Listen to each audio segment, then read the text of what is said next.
These are certainly the cleanest steps on Madison Avenue. That's how Mr. Day wants them kept. Good morning. Morning.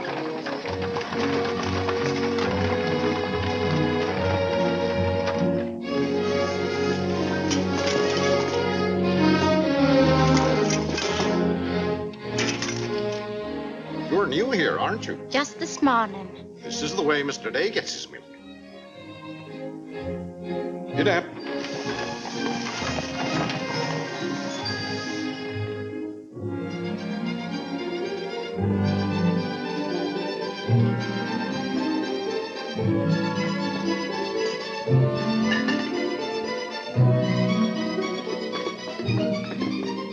Annie, be careful of this dish. You could burn your hands.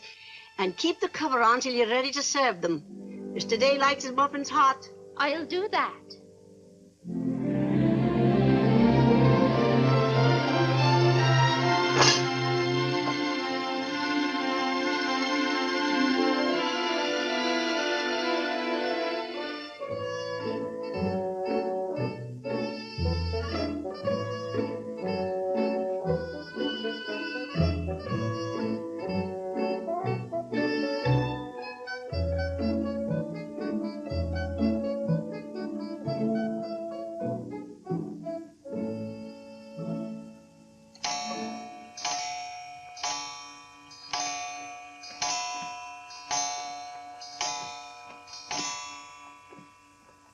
Annie, is the table set for breakfast? Yes, ma'am.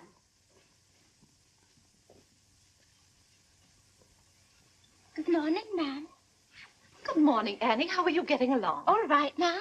I hope. Now, don't be nervous just because this is your first day. Everything's going to be all right. But I do hope nothing goes wrong. Oh, no, Annie. The cream and sugar go down at this end. Oh, I thought in the center, ma'am. Everyone could reach the mason. Mr. Day sits here. Oh, excuse me. I didn't know where to place the napkins, ma'am.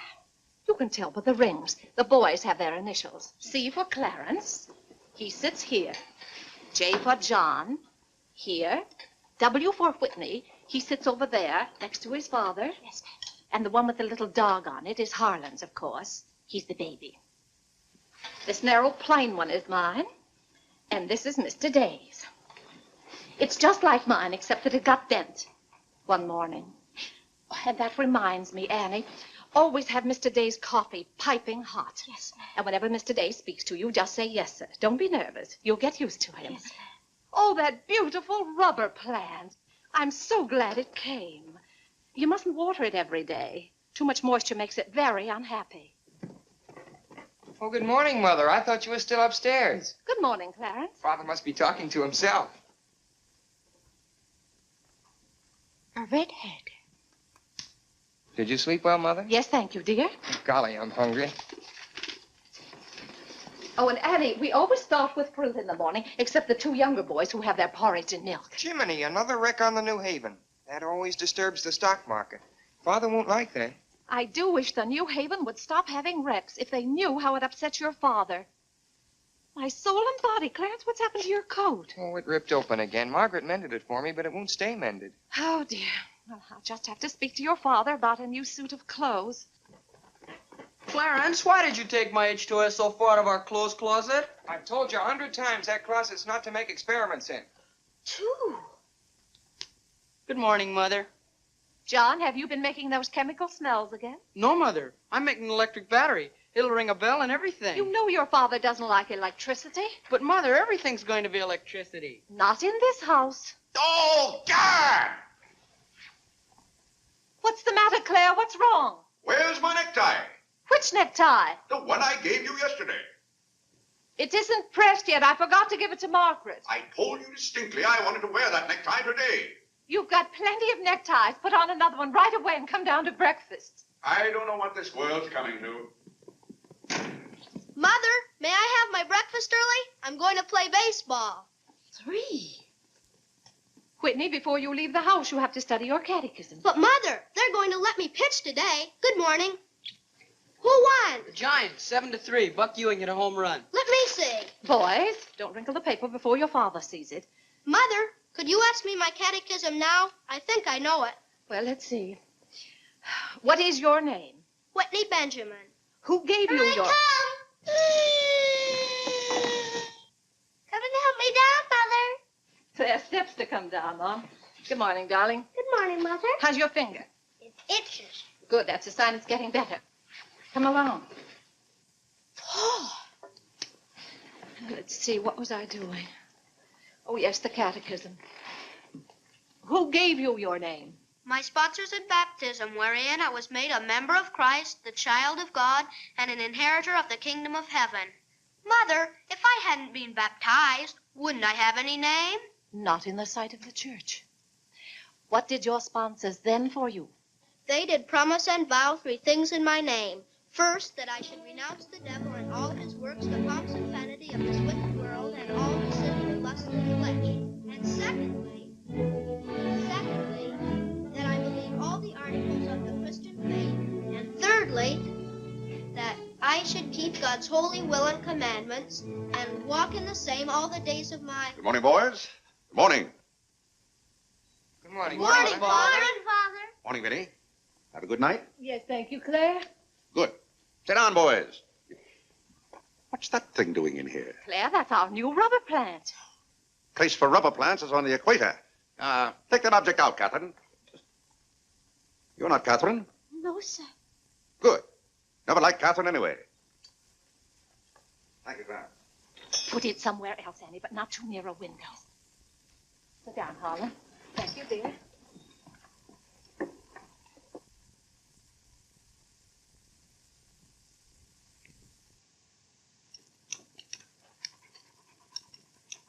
Where did that dog come from? She'll behave, Mother. I've talked to her. What did you say? Claire, that new suit looks very nice. Blasted tight. You put on a little weight, dear. I weigh just the same as I always have. Well, Clarence has just managed to ruin the only decent suit he has. I'm sorry, but I'm afraid he'll need a new suit of clothes. Vinny, Clarence has to learn not to be so hard on his clothes. But, Father, I When thought... you start in Yale in the fall, you'll be completely outfitted. But nothing this summer. Can't I have one of your old suits cut down for me? Every suit I own still has plenty of wear in it. I wear my clothes until they're worn out. Well, if you want your clothes worn out, Clarence can wear them out much faster than you can. Yes, and, Father, you never get a chance to wear yours out. Every time you get a new batch of clothes, Mother sends the old ones to the missionary barrel. I guess I'm just as good as any old missionary. Clarence, before you compare yourself to a missionary, remember the sacrifices they make. Oh, I don't know, Vinny. I think my clothes would look better on Clarence than on some Hottentot. Have that dark sack suit of mine cut down to fit you. Oh, thank you, Father. One of Father's suits. Thank you, sir. In return for that, Clarence, I want you to practice more often on your violin. Whitney, don't eat so fast. Well, Father, I'm going to pitch today. But before I go, I have to study my catechism. What do you bother with that for? Because if he doesn't know his catechism, he can't be confirmed. But Vinny, Whitney's going to pitch today. He can be confirmed any old time. Claire, sometimes it seems to me you don't care whether your children get to heaven or not. Oh, Whitney will get to heaven all right. I'll be there before you are, Whitney. I'll see that you get in. And Whitney, when we get to heaven, we'll organize a baseball team of our own. Good. It'd be just like you to try and run things up there. Yeah, from all I've heard about heaven, it seems to be a pretty unbusinesslike place. They could probably use a good man like me.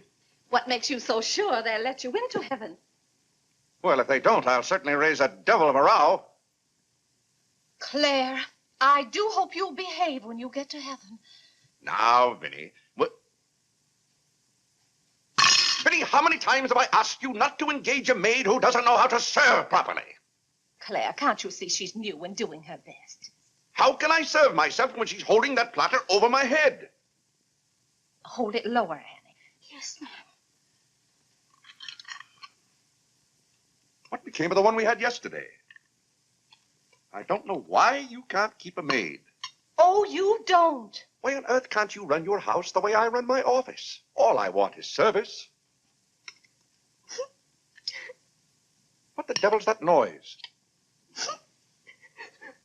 It's Annie. Annie? Who's Annie? The maid. I'll take it, Annie. Claire, aren't you ashamed of yourself? What have I done now? You made her cry speaking to her the way you did. I never said a word to her. I was addressing myself to you. I do wish you'd be more careful. It's hard enough to keep a maid, and the uniforms just fit this one.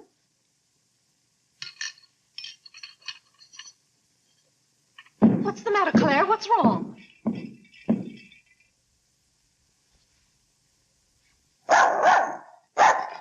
What in the name of... Well, where did you come from? Who do you belong to? She's mine, Father. Her name is Princess. Looks more like a prince to me. What's wanted? Margaret, this bacon's good. Oh, Well, it's good. yes, sir. Harlan, how's that finger? Come here, let me see it. Yes, Father. Ah, yes, that's healing nicely. I guess you'll know the next time that cats don't like to be hugged. It's all right to stroke them, but don't squeeze them. Now go back and finish your oatmeal. I don't like oatmeal. Go on and finish it. It's good for you. But I don't like it. I'll tell you what you like and what you don't like. You're not old enough to know about such things. You've no business not like oatmeal. It's good. I hate it. That's enough. We won't discuss it. Eat that oatmeal at once.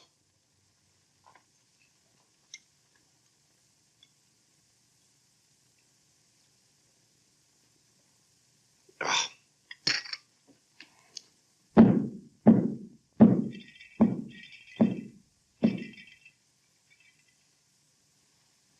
John, that letter's for your mother.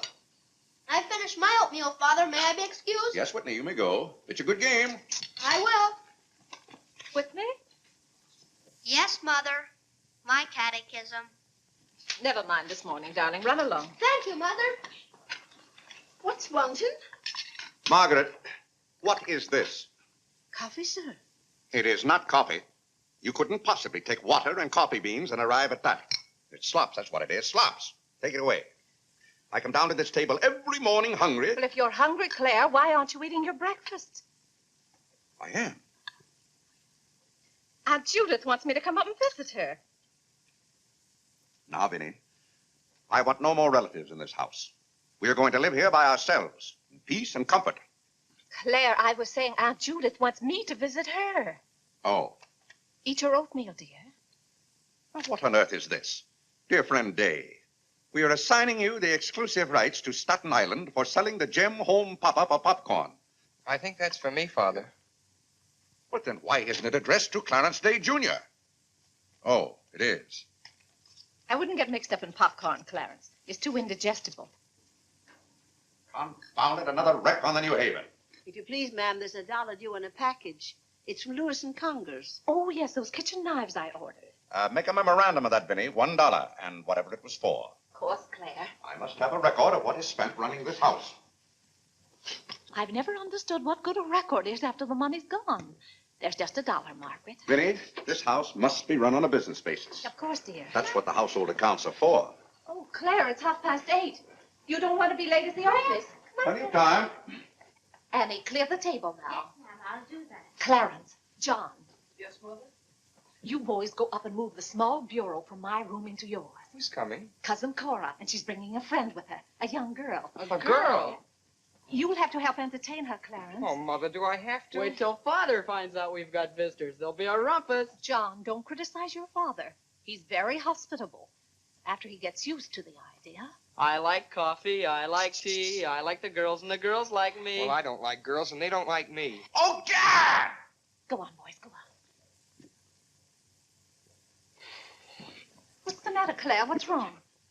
How did that get in this room? Now, Claire, how was the new maid to know? Keep that abomination out of here. All right, I'll take it. Oh, Claire, dear, I'm afraid I'm going to need some more money. You were complaining about the coffee this morning. Well, that nice French drip coffee pot is broken, and you know how it got broken. Yeah, never mind that, Vinny. As I remember, that coffee pot cost $5 and something. I'll give you $6. When you get it, Vinny, Enter the exact amount in the ledger. Of course, Claire. We can't go on month after month having the household accounts in such a mess. No. And I've thought of a system that will make my bookkeeping perfect. Well, I'm certainly relieved to hear that. All we have to do is open charge accounts everywhere, and the stores will do my bookkeeping for me. Now, wait a minute, Vinny. Then, when the bills come in, you'd know exactly where your money had gone. Yes, I certainly would. Vinny, we get enough bills as it is. Claire, dear, don't you hate those arguments we have every month? I certainly do. Not to have those, I should think, would be worth something to you. Well, I'll open an account at Lewis and Conger's and one at McCreary's to start with. Thank you, Claire. We'll see how it works out. Thank you. Oh, the rector's coming to tea today. The rector? Well, I'm glad you warned me. I'll go to the club. Don't expect me home until dinner time. Claire, dear, I do wish you'd take a little more interest in the church. Getting me into heaven is your business, Vinny.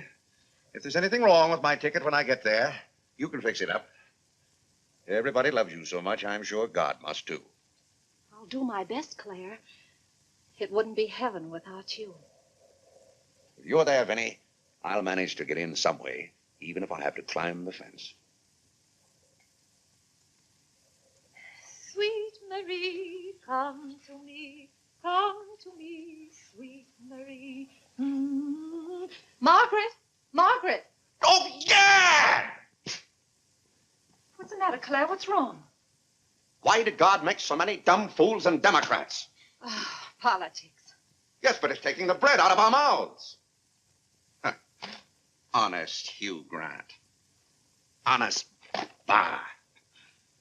Fine mayor you've turned out to be. If you can't run this city without raising taxes every 5 minutes, you'd better get out. Let someone who can. Richard Croker's running in this town, and you're just his cat's paw. Tell me this. Are these increased taxes going into public improvements, or are they going into graft? Answer me that honestly, if you can, Mr. Honest Hugh Grant. You can't. I thought so. Bah! Don't order dinner. You were elected to office on the promise that you would put an end to all this thievery and corruption. Have you put an end to it? No. You've encouraged it. Every day there's some new raid on the public treasury. If you don't stop plundering the pocketbooks of the good citizens of New York, we're going to throw you and your boodle board of aldermen out of office. I'm warning you for the last time. Robbery. That's what it is. Highway robbery. Annie. If you think we're going to submit to this... Take this fresh cup of coffee into Mr. Day. Tell you, sir. But Mr. Day's Real got a estate owners visitor. in New York City are not going to tolerate these conditions any Nonsense. longer. Run along in now. We pay you a good round sum to watch after our interests, and all we get is inefficiency. I know you're an nincompoop, and I strongly suspect you of being a scalawag. You're not going to escape your legal responsibilities. Legal responsibilities? By gad, I mean criminal responsibilities. Don't think for 1 minute we're going to let you escape. We're going to throw you into jail.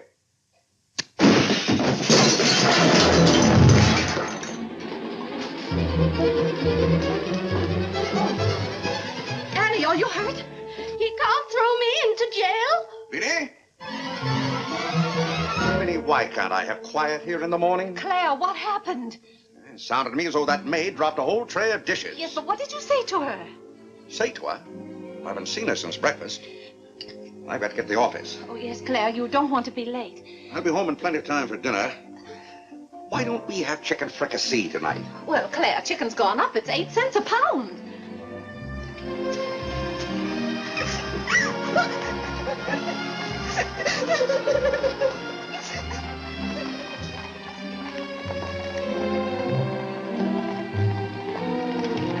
Where the devil's she going, dressed up like that? Claire, you've done it again. How could you? Could I what? Can't you see she's leaving? Dear, I have no time to engage a new maid. We'll have to have dinner out. Dinner out? Nonsense. I'll engage a new maid myself. Claire, you can't. She has to fit the uniforms. I'll have one here in an hour. Goodbye, dear. Bye, Claire. Good morning, Mr. Day. On your way to the office? Yes, Terence. Good morning. Mrs. Day? Good morning, Mr. Day. Good morning, Jim.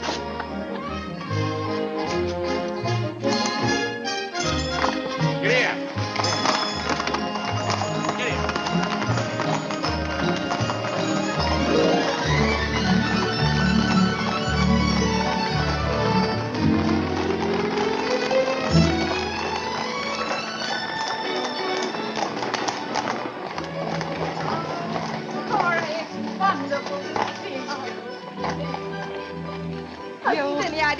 getting younger and prettier every year. Oh, this is Mary Skinner. Ed Skinner's daughter. My goodness, I never would have known you. Just leave your things out here and come right on in. I've heard my father talk so much about you, Mrs. Day. Did he tell you how he used to dip my pigtails in the inkwell at school? What's the news in Pleasantville, Cora? Oh, Vinny, I have so much to tell you. We wrote you that Aunt Carrie broke her hip. Yes. That was the night that Robert Ingersoll lectured. Of course, she couldn't get there, but it was a good thing for Mr. Ingersoll she didn't. How do you do, Cousin Cora? Oh, Clarence, my. No, Cora, this is John. John, why, how you've grown. You'll be a man before your mother. John, this is Mary Skinner. How do you do? How do you do? Vinny, everybody in Pleasantville sends their love. Grandpa Ebbets, Cousin Edith, Aunt Hattie, the Taylors, oh, just everybody. Cora, how did. is Grandpa Ebbets? Oh, he hasn't been at all well. You know he only has one kidney, and that's floating. How do you do, Cousin Cora? I'm glad to see you. This can't be Clarence. Yes, it is. My. My goodness, every time I see you boys, you've grown another foot. Let's see, you're going to St. Paul's now, aren't you? St. Paul's? I was through with St. Paul's long ago. I'm starting in Yale this fall. Yale? Oh, Mary, this is Clarence and Mary Skinner. How do you do? Oh, this is Mary's first trip to New York. Yes, it is. It's her first trip. We'll have to show Mary around. Oh, I tell you, I'll ask Mr. Day to take us all to Delmonico's for dinner tonight. Delmonico's? Think of that, Mary, Delmonico's. And Cousin Clara's such a wonderful host. Well, I know you girls want to freshen up, so come upstairs. Clarence, get their bags. I've given you girls Clarence's room, but he didn't know about it until Now, this Vinny, morning. I don't want you to He give hasn't us a moved his thought. things Don't out you yet. bother about us for That doesn't 1 make minute. John, get their old bags. We just take care of ours. Oh, you play the violin. Well, I fool with it a little. You're just being modest. No, really, I play the piano. Not awfully well, but... Now, you're being modest. Do you ever play duets? Well, I haven't up to now. Neither have I. Up to now.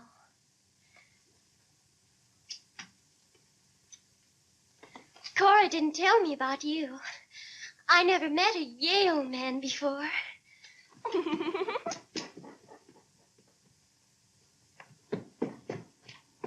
What's happened to you? Nothing. I feel fine.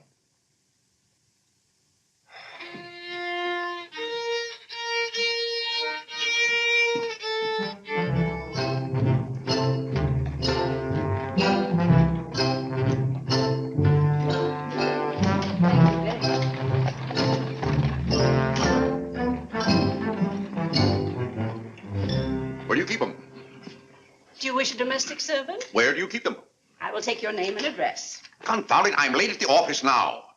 If you will give me the details as to what kind of person you require. I'm asking you where you keep them.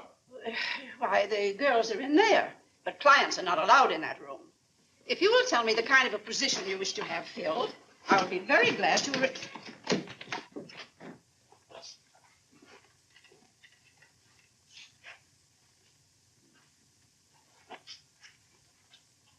You stand up, please.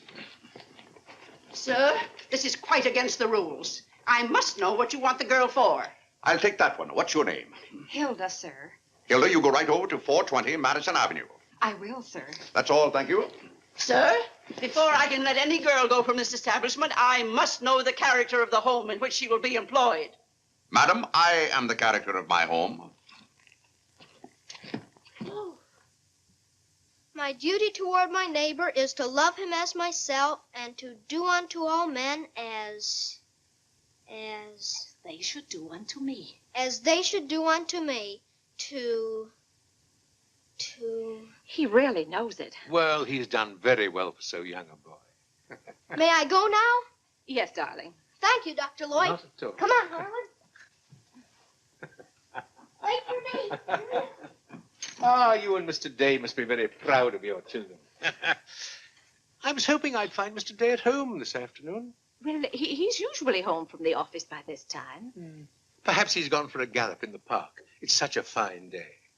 He's very fond of horseback riding, I believe. Oh, yes. Tell me, has he ever been thrown from a horse? Oh, no. No horse would throw Mr. Day. I just thought he might have had some accident. I notice he never kneels in church. Oh, that's no accident. But I don't want you to think he doesn't pray. He does. Why, sometimes you can hear him all over the house. But he never kneels. Ah, perhaps that's Mr. Day now. I hardly think so. Oh, the devil, I forgot. Claire, you're just in time for tea. I'll send for some hot water. How are you, Dr. Lloyd? It's a great pleasure to have a visit with you, Mr. Day. Mother, are they back yet? No, Clarence, no. Except for a brief glimpse on the Sabbath, I don't see much of you. Well, Claire, did you have a busy day at the office? Devilishly busy. Claire. A very busy day. Tired out. How a man can get tired just sitting at a desk all day, I don't know. I suppose Wall Street is just as much a mystery to you as it is to me, Dr. Lloyd. No, it's all very clear to me. My mind often goes to the businessman. The picture I'm most fond of is when I envision him at the close of the day's work. I see him pausing in his toil, and it comes over him that all those figures of profit and loss are without importance or consequence. Vanity and dust. Well, I'll be... Claire? Yes, ma'am. Delia, some more hot water, please. Yes, ma'am. Who's that? The new maid. Where's the one I sent this morning? The uniform didn't fit. I like the one I picked out better. Claire, Dr. Lloyd wants to tell us about the plans for the new edifice. The new what? The new church. You knew we were planning to build a new church. Of course, we're going to have to raise a large sum of money. Well, personally, I'm against the church hopping, skipping, and jumping all over the town. So any contribution I make will have to be a small one. The amount everyone is to subscribe has already been decided. Who decided it? After considerable thought, we voted that our supporting members should each contribute a sum equal to the cost of their pew. I paid $5,000 for my pew. Yes, Claire, that makes our contribution $5,000. That's robbery. Do you know what that pew was worth today? $3,000. That's what the last one sold for. I've taken a dead loss of $2,000 on that pew already. Huh. Frank Baggs sold me that pew when the market was at its peak. He knew when to get out. And I'm warning you, Vinny, if the market ever goes up, I'm going to unload that pew. Clarence Day, how can you speak of the temple of the Lord as though it was something to be bought and sold on Wall Street? Now, Mrs. Day, your husband is a practical man. We've had to be practical about the new church. We have all the facts and figures. Oh? What's the property worth where we are now? Oh, let's see. Is it $40,000? I know the figure has a 4 in it. What's the new piece of property going to cost you? I think the figure I heard mentioned was $85,000. Or was it $185,000? Dr. Lloyd, you preach that someday we'll all have to answer to God. We shall indeed. Well, I hope God doesn't ask you any questions with figures in them. Mrs. Day is in the living room. Thank you. It's Cousin Cora. Hmm? She's passing through town. Oh. Well. Oh, hello. Hello. Hello. Thank you for helping me. Come, Mary. Oh, Vinny, what a day. We've been in every shop in town. Why, Cousin Claire. Cora! My. You're as welcome as the flowers in May. This is Mary Skinner, Mr. Day. How do you do? I've been telling Mary all about you. She's been dying to meet you. Well. Dr. Lloyd, I want you to meet my favorite cousin, Miss Cartwright. How do you do? And this is Mary Skinner. Miss Skinner, Dr. Lloyd. How do you do? How do you do? Well, this seems to be a family reunion. I'll just run along. Goodbye, Dr. Lloyd. Goodbye, Miss Cartwright. Goodbye. Goodbye. Oh, Clarence, you haven't said how do you do to Dr. Lloyd. Goodbye, Dr. Lloyd. Goodbye, everybody. I'll go to the door with you, Dr. Thank Lloyd. you, and thank you so much for the tea. Those muffins were delicious. And Who did you say this pretty little girl is? She's Ed Skinner's daughter. This is Mary's first trip to New York. Oh, sit down, sit down. Have some tea. We had tea downtown. Oh, Never mind then. Delia. Delia, sit down, sit down. Even if you have had tea, you can stay and visit for a while. As a matter of fact, why don't you both stay to dinner? That's all arranged, Claire. Cora and Mary are going to have dinner with us. Fine, fine. Of course, you'll just have to take potluck. Well, I'd hardly call it pot. Claire, did you know the girls are going to visit Aunt Judith in Springfield for a whole month? Fine. Now, how long are you going to be in New York, Cora? All week. Splendid. We'll hope to see something of you. Well, you certainly will. Cora, did you find anything you wanted in the shop? Oh, I can't wait to show you. Oh, but I'm afraid some of these packages can't be opened in front of Cousin Claire. Shall I leave the room?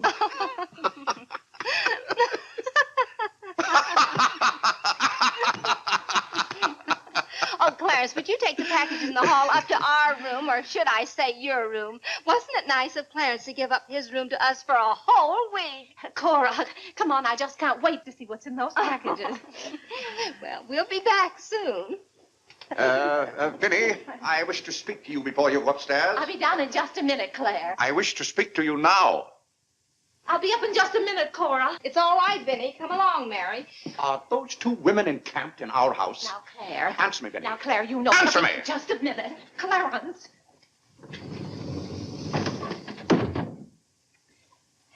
Now, Claire, you know you've always been fond of Cora. What has that to do with her planking herself down in my house and bringing hordes of strangers with her? How can you call that sweet little girl a horde of strangers? Why don't they go to a hotel? New York is full of hotels built for the express purpose of housing such nuisances. Claire, two girls alone in a hotel? Why, who knows what might happen to them? All right, then put them on the first train. They want to roam with the gypsies? Lend them a hand. Keep them roaming. But, Claire, they're just staying in that little room of Clarence's. The trouble is they don't stay there. They stay in the bathroom. Every time I want to take my bath, it's full of giggling females, washing their hair. I tell you, I won't have it. Send them to a hotel. I'll pay the bill gladly, but get them out of here. Father, I'm afraid they can hear you upstairs. Then keep those doors closed. Clarence, you open those doors. Open them all the way. Now, Claire, you be quiet and behave yourself. They're here, and they're going to stay here. That's enough, Vinny. I want no more of this argument.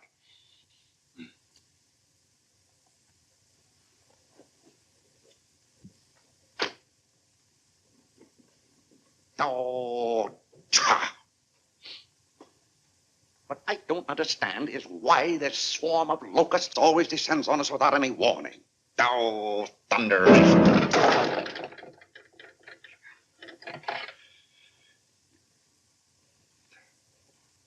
Vinny. Dear Vinny.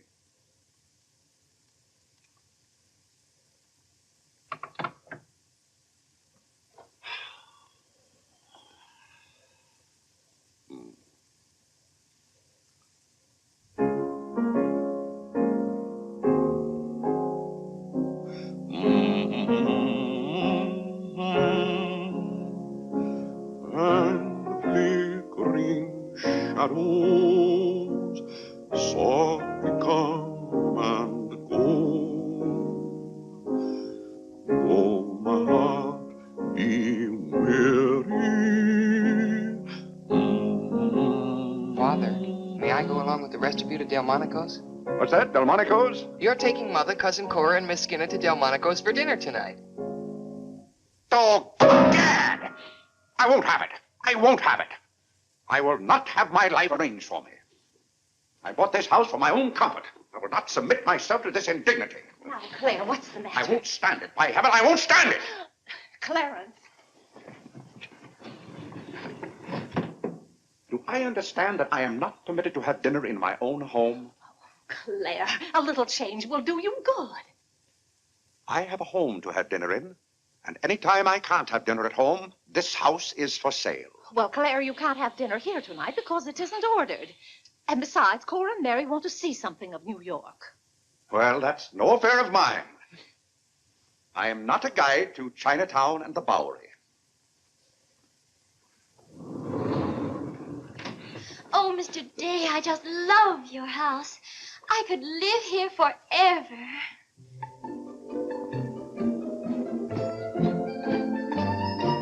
Cora's waiting for you, Mrs. Day. Oh, yes, I'll run right up.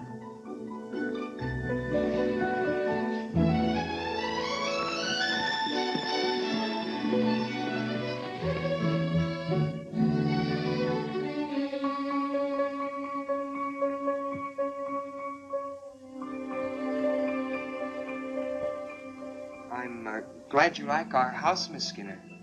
I like it very much, Mr. Day. Praise from a stranger is approbation indeed. At home, our living room is green. I like green. I like green, too. Red's my favorite color.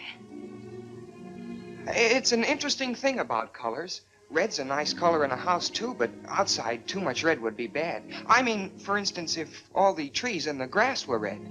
Outside, green's the best color. That's right. I never thought of it that way. But when you do think of it, it's quite a thought. I bet you make your mark at Yale. Oh. My mother wants me to go to college. Do you believe in girls going to college? I guess it's all right if they want to waste that much time. Before they get married, I mean. I'm glad you're fond of music, Mr. Day. Oh, hello. Look, a new youth companion. John enjoys the youth's companion. John. Won't you sit down? Oh, thank you. It tells all about connecting batteries in series. John, Miss Skinner and I were talking. Oh, that's all right. You won't bother me. Jiminy, there's where I made my mistake. I didn't mix enough blue vitriol with it.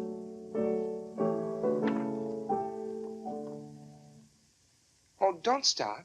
Can you play that? I'm afraid not. Can you play Sweet Genevieve? That's my favorite. Not without my music. Hymns are nice, don't you think?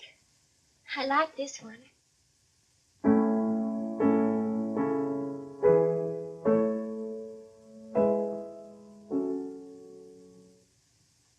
That's funny.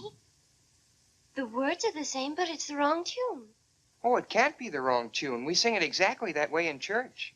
We don't sing it that way in the Methodist church. You see, we're Methodists. Oh, that's too bad. Oh, I don't mean it's too bad that you're a Methodist. Anybody's got a right to be anything they want, but what I mean is, we're Episcopalians. Yes, I know. Anyway, the words are the same. Shall we begin?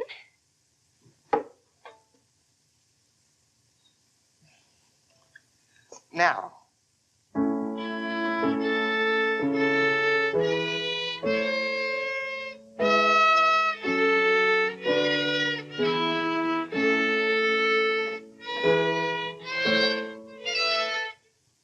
Oh, dear. Well, what's wrong? Shall we try again?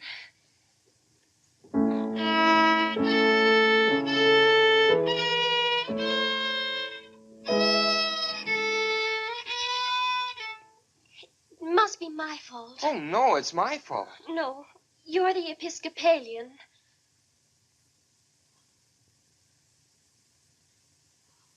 I just remembered something. My father was an Episcopalian. He was baptized an Episcopalian. He was an Episcopalian right up to the time he married my mother. She was the Methodist. Oh. Oh, well, let's try it again then.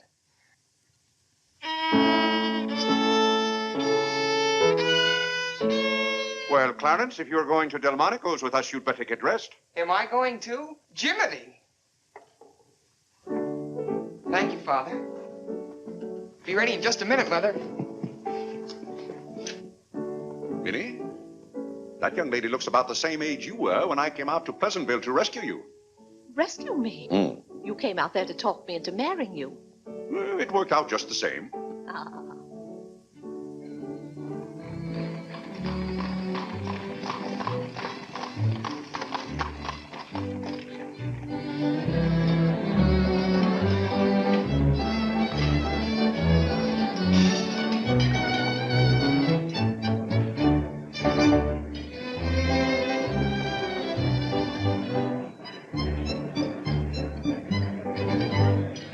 L'addition, François. Oui, monsieur, tout de suite. Louis, l'addition pour monsieur Day. Oui, monsieur. Alors, vite, vite, tout de suite. Alors, vite, vite, tout de suite. Cette sauce diable était délicieuse. Merci, monsieur. Je suis content que monsieur soit satisfait. Merci, monsieur. Bon. Friends? Oui. No cooking like the French. Claire, it was so nice of you to invite Cora and Mary here their first night. It's been a pleasure. Mr. Day, have you always been an Episcopalian? I've always gone to the Episcopal Church, yes. But you weren't baptized a Methodist or anything, were you? You were baptized an Episcopalian? Come to think of it, I don't believe I was ever baptized at all. Claire, that's not very funny, joking about a subject like that. I'm not joking. I remember now, I never was baptized. Claire, that's ridiculous. Everybody's baptized. What? I'm not. No one would keep a little baby from being baptized. You know father or mother, free thinkers, both of them. They felt their children should decide those things for themselves. But Claire... I remember when I was 10 or 12 years old, Mother said I ought to give some thought to it, but I never got around to having it done to me. Claire, do you know what you're saying? Yes, I'm saying I've never been baptized. Then something's got to be done about it right away. Now, Fiddy, don't get excited over nothing. Why haven't you ever told me? Well, what difference does it make? I've never heard of anyone who wasn't baptized. Even the savages in darkest Africa. Well, it's all right for savages and children. But if an oversight was made in my case, it's too late to correct it now.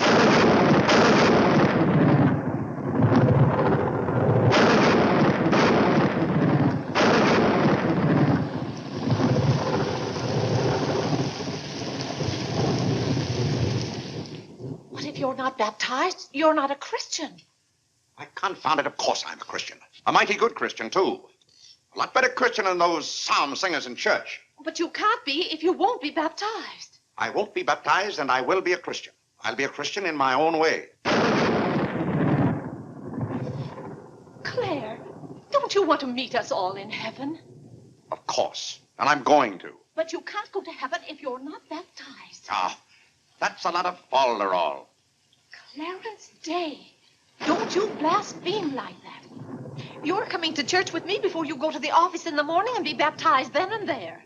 Vinny, don't be ridiculous. If you think I'm going to stand there and let Dr. Lloyd splash water on me at my age, you're mistaken. No, I'm sleepy. Good night, Vinny.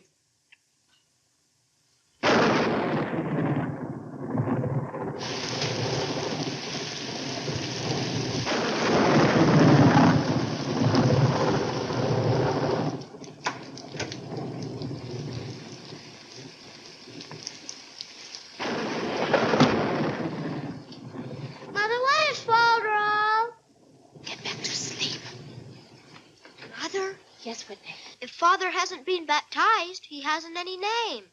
In the sight of the church, he hasn't any name. That's right. Maybe we're not even married.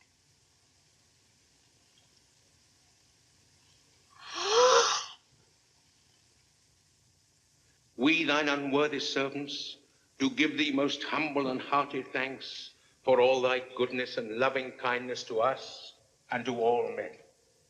We bless thee for our creation, preservation, and all the blessings of this life. But above all, for thine inestimable love in the redemption of the world by our Lord Jesus Christ. For the means of grace, for the hope of glory. And we beseech thee, give us that due sense of all thy mercies, that our hearts may be unfeignedly thankful. And that we show forth to Neil. Not only with our lips, Clarence to Neil. By giving up ourselves to thy Clarence to Neil. And by walking before thee in holiness and Mother says Neil. All our days. Through Jesus Christ our Lord, to whom He says he can. With thee, He says he Holy can. Ghost, be all honor and glory, world without end. Amen. The grace of our Lord Jesus Christ, and the love of God, and the fellowship of the Holy Ghost be with us all evermore. Amen. Amen.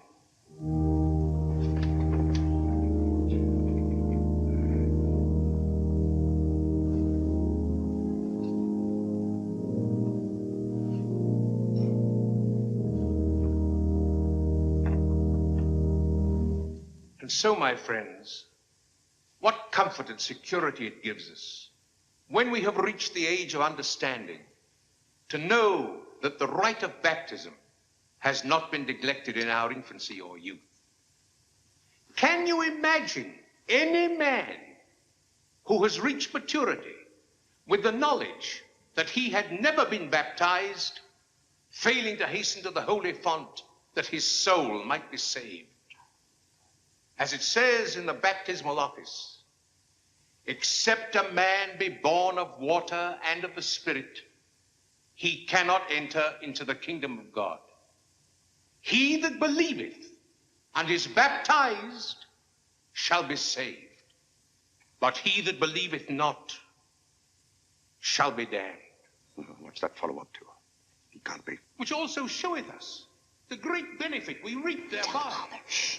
He that is baptized Tell Father. showeth great benefit. Tell Father. But he that believeth not, Tell Father. Shh. cannot enter into the kingdom of God. Father says. Shh. For the promise is to you and to your children. Doubt ye not, therefore, but earnestly believe.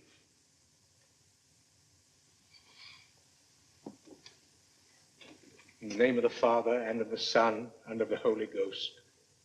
Amen. Amen.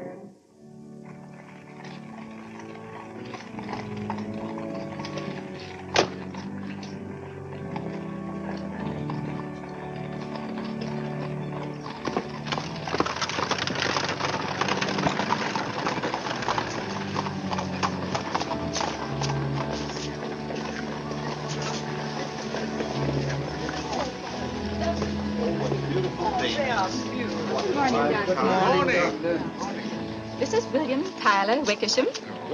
And this is Wilhelmina Eugenia Wickersham. What a lovely day for them to be baptized. The happiest day of my life.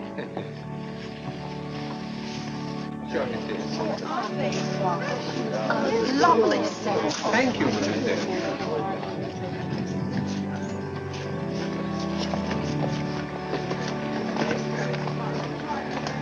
Claire, you know I didn't ask Dr. Lloyd to do that. You must have said something. Well, I had to find out from him if we were really married. I am married and I'm not baptized. And as far as I'm concerned, the whole congregation can know it. They certainly know it now. That suits me. I don't go to church to be preached at as though I were some lost sheep. Claire, you don't seem to understand what the church is for. Minnie, if there's one place the church should leave alone, it's a man's soul.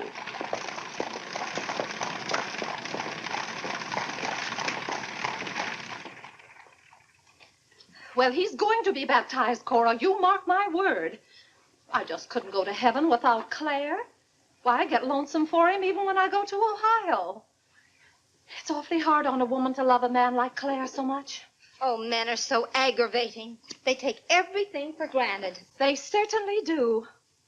You know, I don't believe Claire's come right out and told me he loves me since we've been married. Of course, I know he does because I keep reminding him of it. You have to keep reminding them, Cora. Minnie, the table isn't set for dinner yet. I'll be back in a minute, Cora. We're having it after Cora and Mary go to the train. Their cab's coming at 1 o'clock. Cab? The horse cars go right past the door. But, Claire, they have those heavy bags. Cabs are a waste of money. Well, if dinner's going to be delayed, I'll work on this month's bills. Where are they? Now, Claire, it isn't fair to go over the household accounts when you're hungry. Vinny, where are those bills? They're in the library on your desk. Oh. I didn't know dinner was going to be late. No one ever tells me anything in this house. Back home, I ride all the time. I love horses. The horse is my favorite animal. Well, goodness, where have you two been? Clarence wanted to show me his grandfather's house. You'll have to hurry and finish your packing. It won't take me long. Can I help you pack? Clarence! Clarence? Why didn't you kneel in church today? I just couldn't. If it's because your father doesn't kneel, you must remember he wasn't brought up to kneel in church. But you were. Has it anything to do with Mary? I know she's a Methodist. Oh, no, Mother. Methodists kneel. Mary told me. They don't get up and down so much, but they stay down longer. Clarence, you want to kneel, don't you? Oh, yes, I wanted to kneel today. I tried. You saw me try, but I just couldn't. Is that suit of your father's too tight for you? No, it's not too tight. Well, what is it? Mother, very peculiar things have happened to me since I started to wear this suit. I can't seem to make these clothes do anything Father wouldn't do. Oh, that's nonsense, Clarence. And not to kneel in church is a sacrilege. Making Father's trousers kneel seemed more of a sacrilege. Clarence! Do you know what happened at Dura Wakefield's party for Mary last night? We were playing musical chairs, and some girl sat down suddenly right on my lap. Well, I jumped up so fast she almost got hurt. She was sitting on Father's trousers. Oh, Mother, I've got to have a suit of my own. My soul and body. Well, you'll just have to talk to your father about it. I'm sure if you approach him the right way, you know, tactfully, he'll see. Oh, excuse me. Gracious. It didn't take you very long. Well, I'll see about your box lunch for the train. Remember, it's Sunday.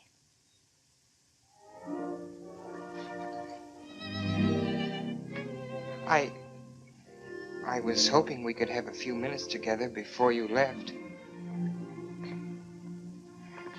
Cora had so much to do, I wanted to get out of her way.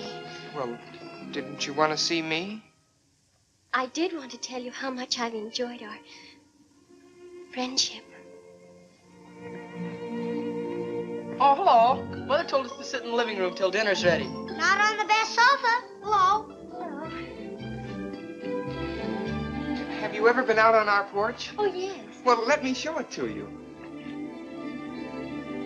It's awfully hard to grow up in a family with children. My, I've never known a week to pass so quickly. Why, Yes? Yes? You're going to write me when you get to Springfield, aren't you? Of course. If you write me first. But you'll have something to write about, your trip and Aunt Judith and how things are in Springfield. You write me as soon as you get there. Maybe I'll be too busy. Maybe I won't have time. Well, you find the time. Let's not have any nonsense about that. You'll write me first and you'll do it right away, the first day. How do you know I'll take orders from you? I'll show you. Give me your hand. Why should I? Give me your hand, confound it. What do you want with my hand? I just wanted it. What are you thinking about? I was just thinking. About what?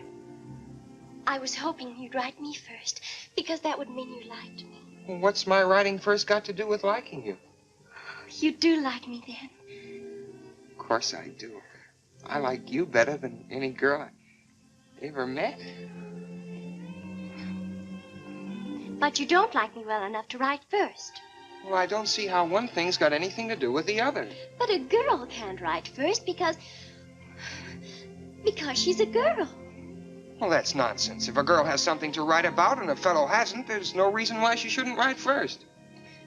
You know, the first few days I was here, you'd do anything for me. And then you changed. You used to be a lot of fun. Then all of a sudden you turned into an old sober sides. Why, you even dress like an old sober sides. What's the matter? I just happened to remember something. What? Oh, I know. It's because this is the last time we'll be together. Mary, please. But, Clarence, we'll see each other in a month when I come back. Oh, Clarence, please write me first, because that'll show me how much you like me. Please. I'll show you how much I like you. Get up, get up! Oh, Mary, don't do that. Please don't do that.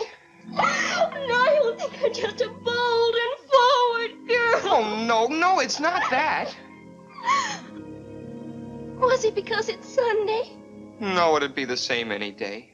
Oh, you just didn't want me sitting on your lap. Oh, it was nice of you to do it. It was nice of me, so you told me to get up.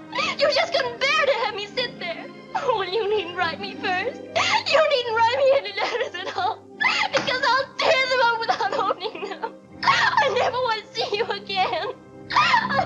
Oh, Mary, listen to me. Mary, please. Oh, Mary.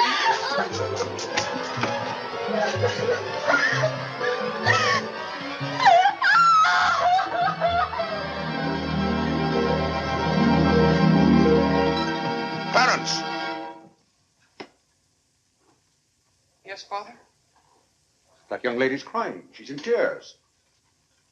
What's the meaning of this? I'm sorry, Father. It's all my fault. Nonsense. What's that girl trying to do to you? Oh, no, she wasn't. It was... Well, whatever the quarrel was about, Clarence, I'm glad you held your own. Father, I have to have a new suit of clothes. You've got to give me the money for it. Young man, do you realize that you're addressing your father? I'm sorry, Father. I apologize. But you don't know how important this is to me. A new suit of clothes is so important. Oh, why should... Clarence, has your need for a new suit of clothes anything to do with that young lady? Yes, Father. Why, Clarence. Why, this comes as quite a shock to me. What does, Father? For you are being so grown up. Still, I might have known if you were going to college this fall. Yes, you're at the age when you'll be meeting girls.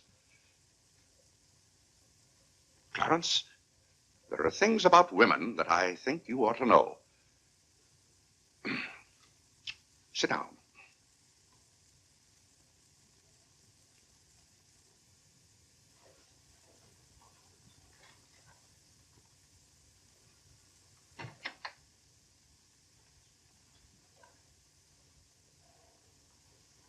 Yes, I think it's better for you to hear this from me than to have to learn it for yourself.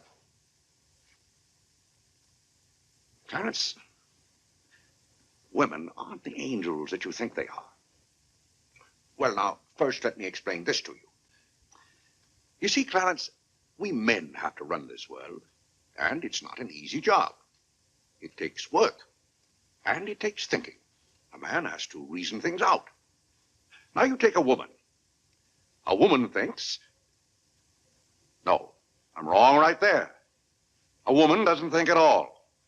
She gets stirred up. And she gets stirred up over the most confounded things.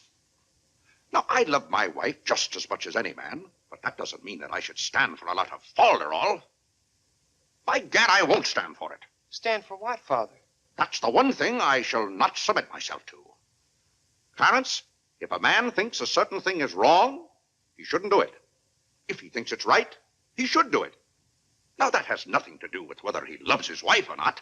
Who says it has, Father? They do. Who, sir? Women. They get stirred up. And then they try to get you stirred up, too. But don't you let them do it, Clarence. Don't you let them do it.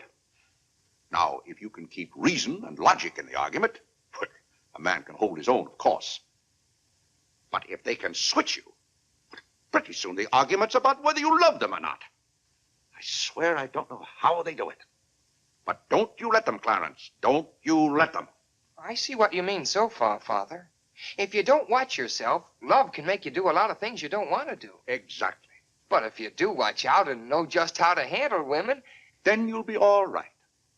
All a man has to do is be firm. You know how sometimes I have to be firm with your mother. Yes, but Father, what can you do when they cry? Well, that's quite a question. You just have to make them understand that what you're doing is for their good. I see. Now, Clarence, you know all about women.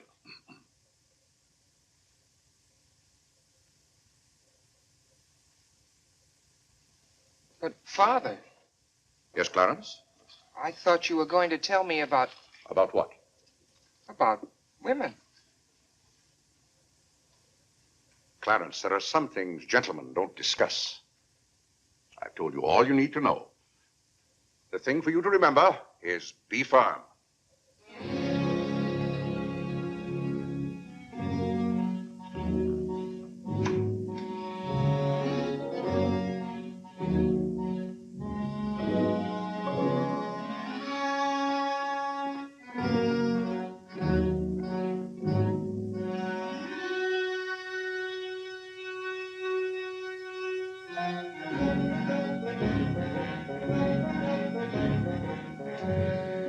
Mary, when you get to Springfield, the very first thing you...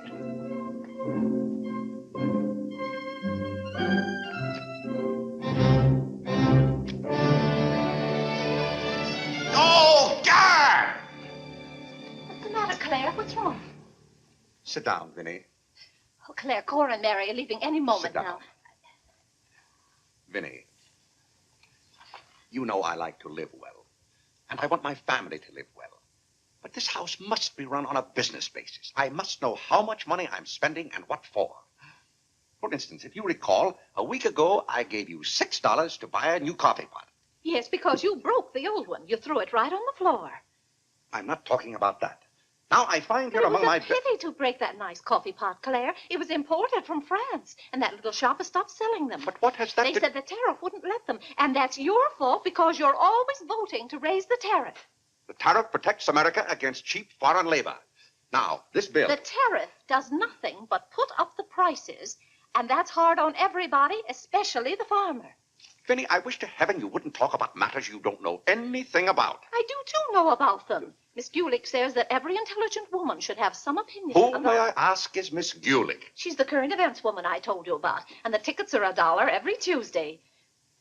Do you mean to tell me that a pack of idle-minded females pay $1 apiece to hear another female gabble about the events of the day? Listen to me if you want to know anything about the events of the day. But you get so excited, Claire. And besides, Miss Gulick says that our president, whom you're always belittling, prays to God for guidance. Vinny, what happened to that $6? What $6? I gave you $6 to buy a new coffee pot. Now I find that you apparently got one at Lewis and Conger's and charged it. Here's the bill. One coffee pot, $5. So you owe me $1, and you can hand it right over. I'll do nothing of the kind. What did you do with that $6? Well, Claire, I can't tell you now, dear. Why didn't you ask me at the time? I give up. Wait a minute. I spent $4.50 for that new umbrella. Now we're getting somewhere.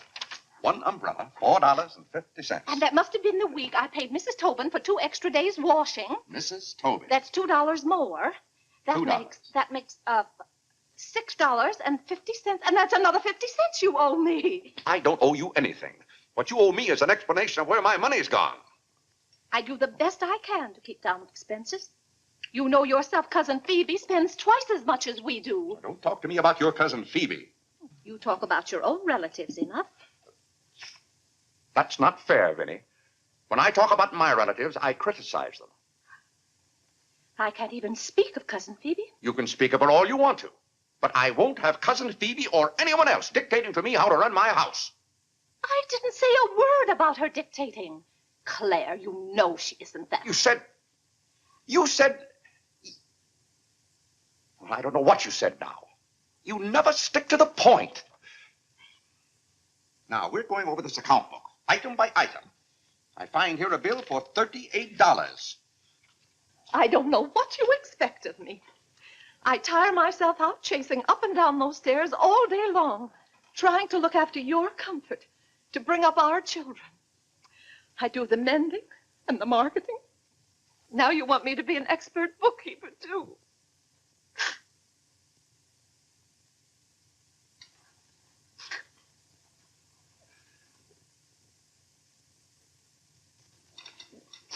Vinny, I want to be reasonable, but can't you understand? I'm doing all this for your own good. Oh. Well, I suppose I'll have to go ahead just paying the bills and hoping I've got enough money in the bank to meet them. But it's all very discouraging. I'll try to do better, Claire. Well, that's all I'm asking. Well, I'll make out the checks and sign them. But maybe I haven't any right to sign those checks since in the sight of the Lord I haven't any name. That's right. Claire, to make those checks good, you'll have to be baptized right away.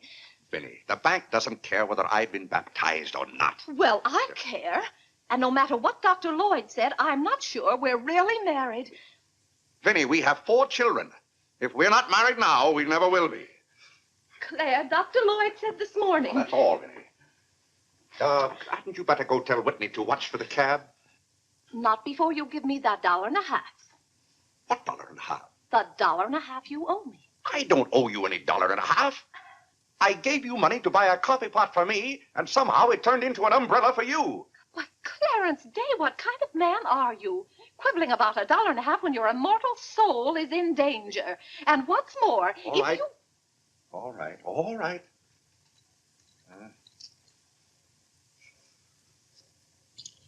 Thank you, Claire.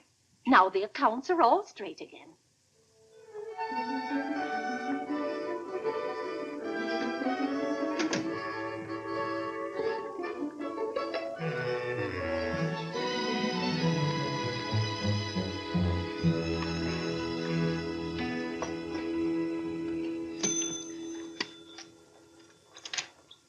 What were you doing down there? I'm setting up this new burglar alarm. I invented it myself.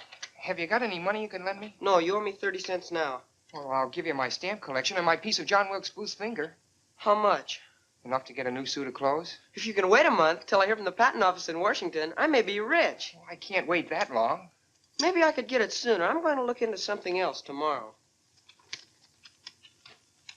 Wanted, an energetic young man to sell household necessity. Liberal commission. Apply 312. What? John, let me have this job. Why should I give you my job? They're hard to get. But I've got to get a new suit of clothes. Maybe I could get the job for both of us. I'll ask the man.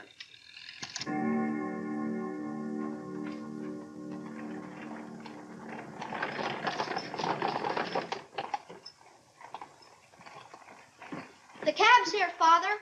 Oh, thank you, Whitney. Vinny, Cora, the cab's here. John, go up and get their bags. Yes, sir. Here's the lunch for the train, sir. Take it out to the cab. Who's that one? It's Ellen. Delia left yesterday.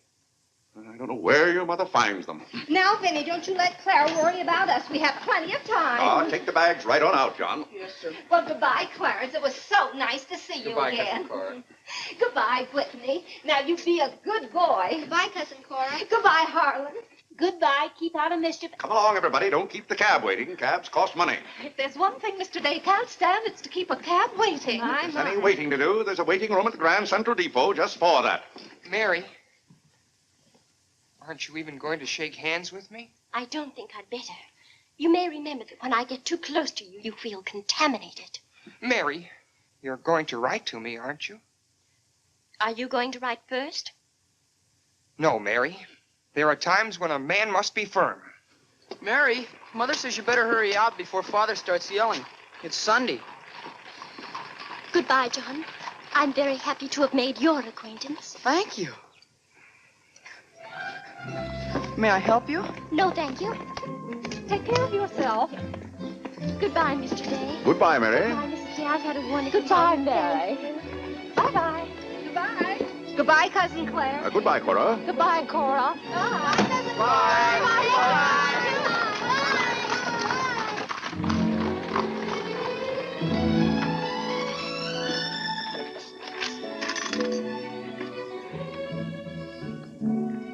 Dear Mary. My duty toward my neighbor is to love him as myself and to do to all men as I would they should do unto me. Has Father gone to the office yet? Come on, let's go over to the ball field. I've got to guard this box till John comes back. It's his burglar alarm. It wouldn't work, so he fixed it. We're going to put it back in the dining room after Father goes to the office. Are there burglars around? Everywhere. Oh. To love, honor, and succor my father and my mother. Why do you have to learn that? Because if I don't, I'll go to hell. Father's going to hell. He is not. Yes, he is, because he isn't baptized. He'll go to hell and burn for 1,000 years. He won't. He won't. He'll be in a lake of fire and brimstone, and 1,000 devils with pitchforks will be poking at him. No, Mother, don't let them. Father will hear you. No, I don't. Oh, come on, you faithful. Oh, come on, What's that noise? Just singing, Father. You boys be quiet. You know your mother isn't feeling well. Yes, Father.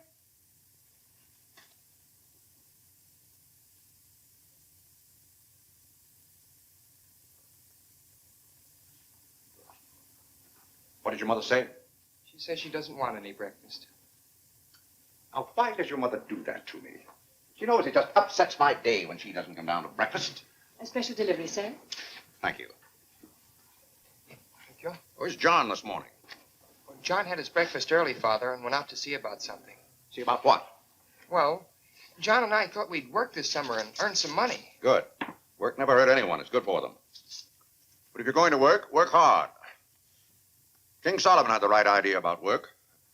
Whatever thy hand findeth to do, Solomon said, do thy doggonedest. Well, I don't understand this at all. Here's a letter from some woman I never even heard of. Oh, Father. Oh, Gad! What is it, Father? This woman claims that she sat on my lap and that I didn't like it. Huh. What's that word? Oh, that one down there. It looks like curiosity. Oh. I only opened your letter as a matter of curiosity. Huh. Yes, go on. Why, this gets worse and worse. Just turns into a lot of sentimental, lovey-dovey mush. Tcha! This is someone's idea of a practical joke. What's the matter, Claire? What's wrong? Nothing wrong. Just a fool letter. How are you feeling, Vinny? I thought you needed me. If you don't, I'll go back to bed. Oh, no. Come sit down and get some food in you. Do you good. Build up your strength. Yeah, here, sit down. Here, what's this one's name? Nora. Nora, get Mrs. Day some bacon and eggs. No, Nora. Bring me a cup of tea up to my room. Yes, ma'am. Oh, Vinny, it's just weak to give in to an ailment. I notice when you have a headache, you yell and groan and swear enough. Well, that's to prove to the headache that I'm stronger than it is. I think I've caught some kind of germ. Some of my friends have had to send for the doctor. The doctor? Oh, poppycock. But Claire, dear, when people are ill, you have to do something. Certainly I have to do something. Cheer them up. That's the way to cure them. How would you go about cheering them up? I? Oh, I'd tell them, bah.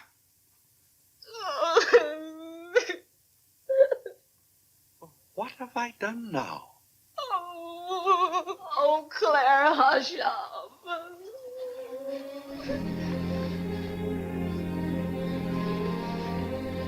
Hey, I didn't mean to upset you.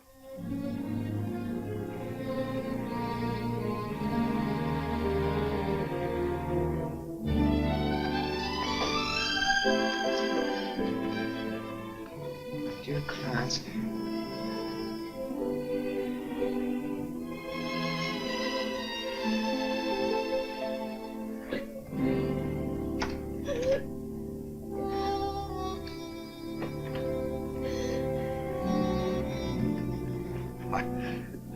I was just trying to help you. You know, when you take your bed, I have a confounded lonely time around here. So when I see you getting it into your head that you're not feeling well, I want to do something about it. Just because some of your friends are giving into this, no reason why you should imagine you're ill. Claire, stop. Get out of this house and go to your office.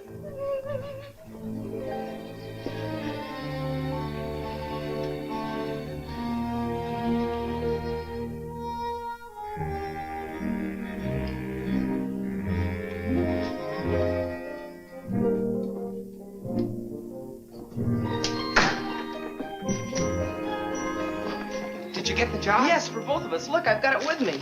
What is it? Medicine. Medicine? You took a job for us to go out and sell medicine? But it's wonderful medicine. Look what it cures. A sovereign cure for colds, coughs, catarrh, asthma, quinsy, and sore throat. Poor digestion, summer complaint, colic, dyspepsia, heartburn, and shortness of breath. Lumbago, rheumatism, heart disease, giddiness, and women's complaints. Nervous prostration, St. Vitus dance, jaundice, la grippe, proud flesh, pink eye, seasickness, and pimples. It's made from a secret formula known only to Dr. Bartlett. We get 25 cents commission on every bottle we sell, and he's giving us the territory of all Manhattan Island. Well, lots of fathers and mothers' friends have some of those diseases. Let's start out by calling on them. Yes. Oh, what if they ask us if we use it at our house? Oh, yes, it would be better if we could say we did. Excuse me? Oh, is that the tea for Mrs. Day? Yes. Oh, I'll take it up to her. Thank you. Right away now, while it's hot. What's the matter with Mother? Oh, I don't know. She was just complaining. Say, it says here it's good for women's complaints. Here.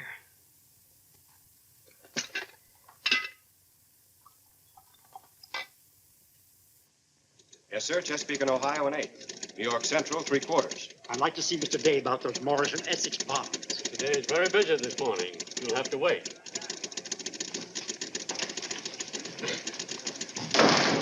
Where's Father? Well, Master Whitney, have you come to pay us a visit? Where's Father? He's busy in his office with a customer. Master Whitney! But, Mr. Day, the president of the firm has Father, you have to come home right away. What's the meaning of this? Who sent you down here? Your mother? No, sir. Mother's ill. She's terribly ill. Did the doctor send you for me? No, sir. It was Margaret. Margaret? Margaret says you're to come home right away and no nonsense. Perkins, go down and stop the first cab you see. A cab, sir? For you, Mr. Day? Yes, I want a cab, and no nonsense. Yes, sir. I'm sorry, Mr. Hopkins.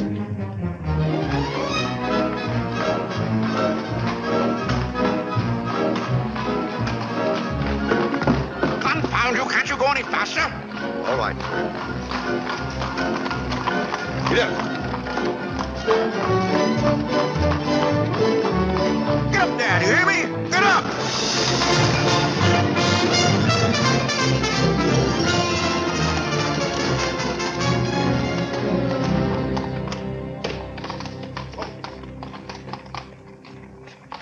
Oh, Doctor, how is Mrs. Day? She's a pretty sick woman. Oh, what's wrong with her? Well, do you know or don't you? What did Mrs. Day have for breakfast this morning? Not a thing. I tried to get her to eat something, and she wouldn't. I can't understand it. Understand what? These violent attacks of nausea. It's almost as though she were poisoned. Poisoned? Let me take your cab. I'll try not to be gone more than 10 or 15 minutes. And, Mr. Day, you're not to go into a room. You'd better get her well. Right away, or you'll hear from me. Turn west on 47th Street. Get up, get up.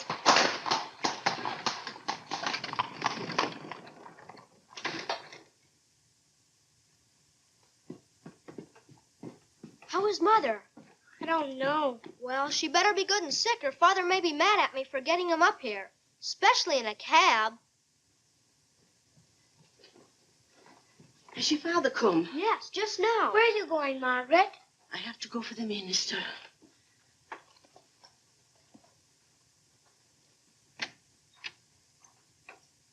I guess the minister's coming to baptize Father, so I won't have to go to hell.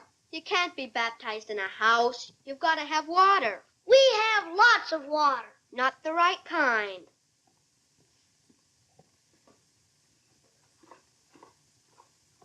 Is Mother better, Father? How can I tell? She wouldn't let me in the room with her. These confounded doctors never know what's the matter with anybody.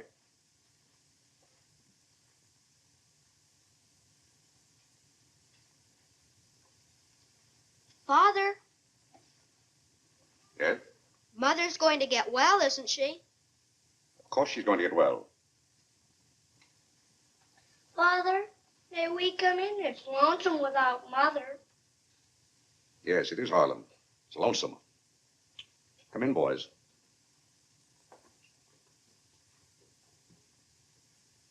What have you been doing, Harlan? Nothing. They won't let me upstairs. What about you, Whitney? I was supposed to learn the rest of my catechism. Will you hear me, Father? Yes, Whitney, I'll hear you. Start here. How many parts are there in a sacrament? 2. The outward visible sign and the inward spiritual grace.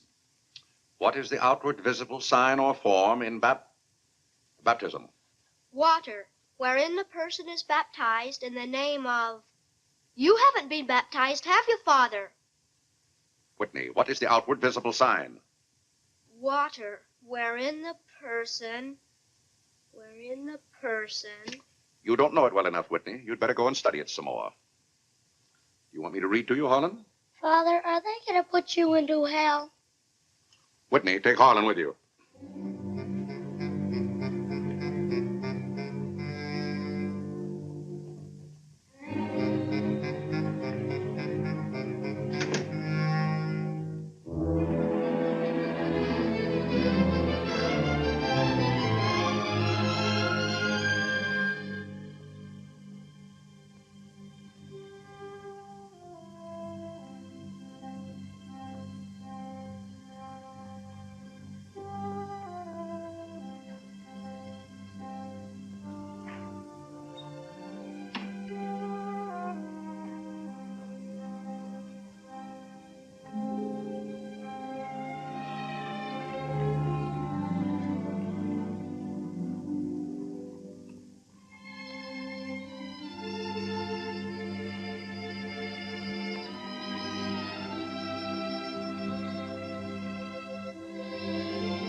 What's the world coming to? Everybody's sending for doctors. Doctors don't do you any good. Only make you feel worse. All poppycock. Who's ringing that bell? Stop that noise! Stop it, I say! What idiot's ringing that bell? Mr. Day, we must all be quiet. Mrs. Day is very ill. I know she's ill. Go up and see if she needs anything. And what are you doing out of the house? Send for the minister. The minister? He'll be right in. He's paying off the cab.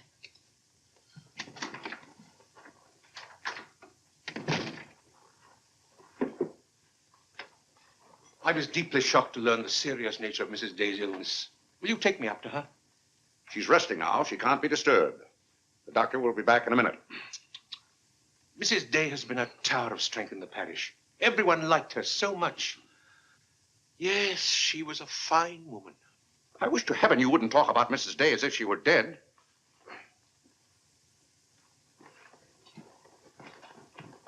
Is the doctor back yet? No. Does she need him? Well, she's kind of restless. She's talking in her sleep and twisting and turning.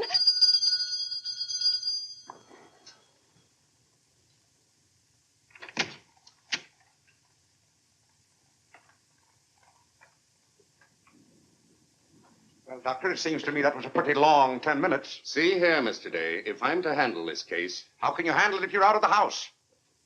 Who is this? It's Dr. Summers. How do you do? I felt that Mrs. Day's condition warranted my getting Dr. Summers here as soon as possible for consultation. I hope that meets with your approval. Why, yes, of course. Anything that can be done. Upstairs, Doctor. Pardon me.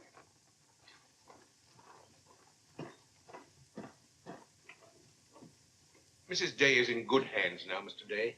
There's nothing you and I can do at the moment to help. Dr. Lloyd. Yes? There's something that's troubling Mrs. Day's mind. Oh? I think you know what I refer to. Yes. You mean the fact that you've never been baptized? Yes, I gathered that you knew about it from your sermon last Sunday. But let's not get angry. I think something had better be done about it. Yes, Mr. Day? When the doctors get through up there, I want you to talk to Mrs. Day. I want you to tell her something. Why, I'd be glad to. You're just the man to do it. She shouldn't be upset about this. I want you to tell her that my being baptized would just be a lot of confounded nonsense. But, Mr. Day... No, she'd take your word on a thing like that. And we both must do everything we can to help her now. But the solution is so simple. It would take only your consent to be baptized. That's out of the question. And I'm surprised that a grown man like you would suggest such a thing.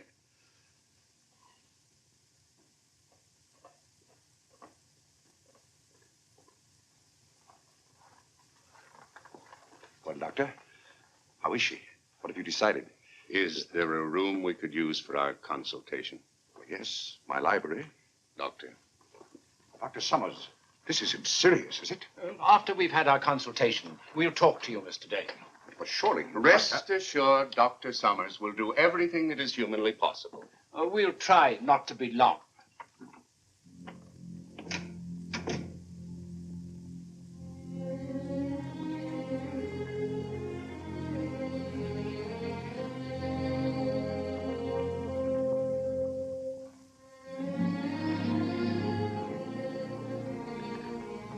Tell me, this Dr. Summers, he's very highly thought of, isn't he? Oh, yes. Well, if Vinny is seriously... If anyone could help her, he could. Don't you think? Very fine physician. But there is a greater help, ever present in the hour of need. Let us turn to him in prayer. Let us kneel and pray.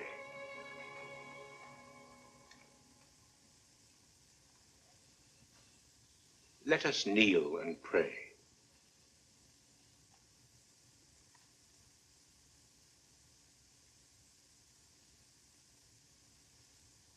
O Lord, look down from heaven. Behold, visit, and relieve this thy servant who is grieved with sickness. Have mercy on her, O Lord. Have mercy on this miserable sinner. Forgive her, and extend thy accustomed She's goodness. not a miserable sinner, and you know it. Oh, God! You know Vinny is not a miserable sinner. She's a fine woman. She shouldn't be made to suffer. It's got to stop, I tell you. It's got to stop. Have mercy, I say. Have mercy, I tell you. What's the matter, Claire? What's wrong? Vinny. Vinny, what are you doing down here? You shouldn't be out of bed. You get right back upstairs. I heard you call. Do you need me? Vinny, I know now how much I need you. Get well, Vinny. I'll be baptized. I promise. I'll be baptized. You will? I'll do anything. Oh, Claire. We'll go to Europe, just we two. You won't have to worry about the children or the household accounts. Or... Vinny. Don't worry, Mr. Day. She'll be all right now. Bless you for what you have done. What did I do? You promised to be baptized. I did? Oh, Gad!